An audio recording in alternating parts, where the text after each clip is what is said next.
અંકિતા ગોર છે અને હું ભુજની રહેવાસી, ભુજની દીકરી તરીકે આજે અહીંયા આવી છું.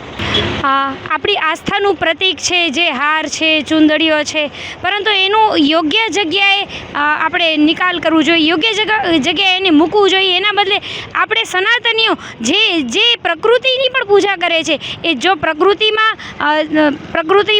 તળાવો પણ આવે છે, પ્રકૃતિમાં જે નેચરલ રિસોર્સિસ છે એ પણ આવે છે, એની જાળવણી કરવાના બદલે આપણે સનાતનીઓ એને બગાડી રહ્યા છીએ. આપણે પોતાને વિચારવાની વાત આવે છે કે ચૂંદડીઓ છે કે હાર છે કે માતાજીની વિવિધ ભગવાનોની છબીઓ છે, એ બધી હમીસરમાં આપણને જોવા મળે છે. એટલે જાગૃત નાગરિક તરીકે, એક દીકરી તરીકે આપણે જોઈને દુઃખ થાય કે આપણે સનાતન ધર્મમાં તો સૌથી પહેલાં કહે ને કે ધર્મો રક્ષતી રક્ષિતા, આપણે કોની રક્ષણ કરવાનું છે? આપણે રક્ષા કરવાનું છે એ સાચા ધર્મની. સાચો ધર્મ એટલે શું છે? સાચો ધર્મ છે આપણા જે પંચ તત્વો છે, આપણા જે 5 તત્વો છે, જેમાં અગ્નિ, જલ, સૂર્ય દેવતા, આપણે કહીને પ્રકૃતિ આવી જાય છે, સમગ્ર પ્રકૃતિ આવી જાય છે. આપણે એ સમગ્ર પ્રકૃતિમાંનું એક તત્વ છે એ તળાવ, જેની અંદર આપણે સમાવિષ્ટ કરી શકીએ. એની અંદર જો આપણે ફૂલ છે, માતાજી કે અન્ય કોઈ પણ દેવી દેવતાના ફોટોગ્રાફ્સ છે એ પધરાવીએ છીએ, ચૂંદડીઓ પધરાવીએ છીએ,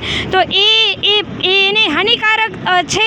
એને હાનિકારક છે, એની સાથે સાથે ક્યાંક ને ક્યાંક આપણી જીવસૃષ્ટિને પણ હાનિકારક છે. કેમ કે વિવિધ જીવો આ જે તળાવ છે, હમીરસર તળાવ, જે ભુજનો હાર્દ સમૂહ હમીરસર તળાવ છે, એમાંથી પાણી પણ પીવે છે. વિવિધ જીવોની જીવસૃષ્ટિ અંદર જીવે પણ છે, જે જીવતી નથી, જે મરે છે.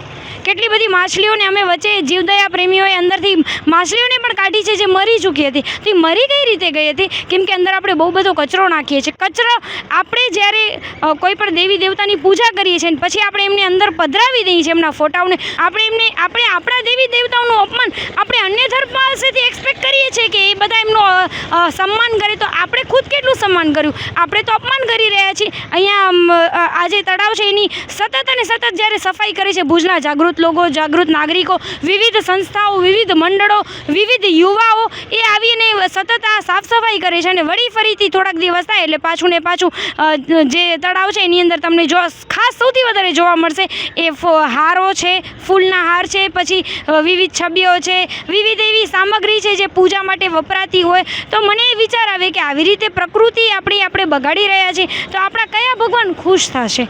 કયા ભગવાન, કયા આપણા દેવી દેવતા આ જોઈને પણ ઉપરથી ક્યાંકથી કુદરતી વિચારતી હશે કે મેં અમને પૂજા કોની કરવા માટેની કીધી હતી? મેં શું સમજાવવા માટે આટલા બધા શાસ્ત્રો, આટલું બધું જ્ઞાન માનવોને આપ્યું હતું?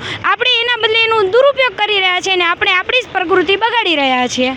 ભુજવાસીઓને ખાસ અપીલ કરીશ કે હમીરસર આપણા સૌનું છે અને હમીરસરને સફાઈ રાખવાની પણ આપણા સૌની જવાબદારી છે. અને સૌથી પહેલાં તો હું એ દરેક ધર્મના લોકોને કહીશ કે આપણે આપણી આસ્થાના પ્રતીક દરેક ધર્મમાં આ જે તળાવ છે, જે પાણી છે ને, આપણી બેઝિક જરૂરિયાત છે. એ દરેક જીવ માટે જરૂરી છે.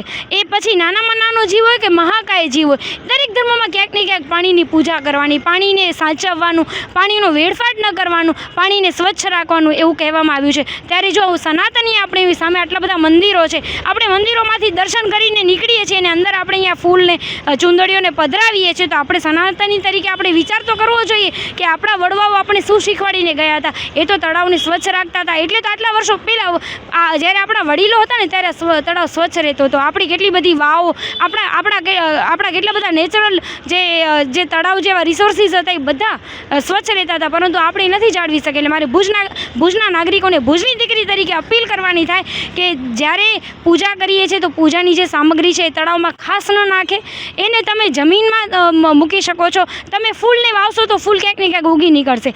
આ આપણો એ ફંડામેન્ટલ છે.